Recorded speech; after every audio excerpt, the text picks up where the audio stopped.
வணக்க மக்களே, நான் தான் உங்கள் ஜாக்சன். இந்த வீடியோவில் ஐபிஓ விசஸ் எஃபிஓ அப்படின்னா என்னன்னு தான் பார்க்க போகிறோம்.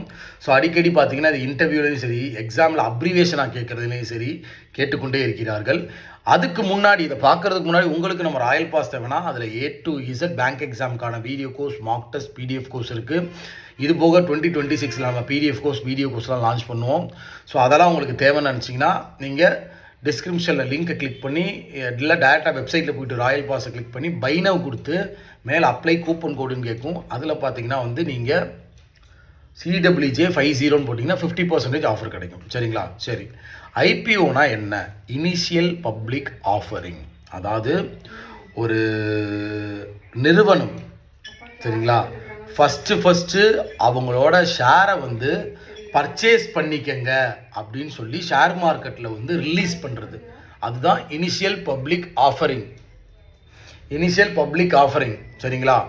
ஃபாலோ பப்ளிக் ஆஃபரிங் அப்படின்னா என்னன்னா அதுதான் FPO, ஃபாலோ பப்ளிக் ஆஃபரிங். சரிங்களா? ஃபாலோ பப்ளிக் ஆஃபர்னா first time initial public offer முடிச்சிட்டாங்களே, அடுத்து எத்தனை டைம் பண்ணாலுமே, எத்தனை டைம் ஒரு கம்பெனி அதோட ஷேரை ஷேர் மார்க்கெட்டில் பப்ளிக் பீப்புள் பர்ச்சேஸ் பண்ணிக்கங்க அப்படின்னு சொல்லி ரிலீஸ் பண்ணுறாங்களோ அதுதான் பார்த்தீங்கன்னா ஃபாலோ பப்ளிக் ஆஃபரிங். வித்தியாசம் புரிஞ்சா தெளிவாக சொல்லிட்டேன்னா, நான் இப்போ ஒரு கம்பெனி, சரியா, கிராக் வித் ஜாக்குன்னு இருக்கேன்.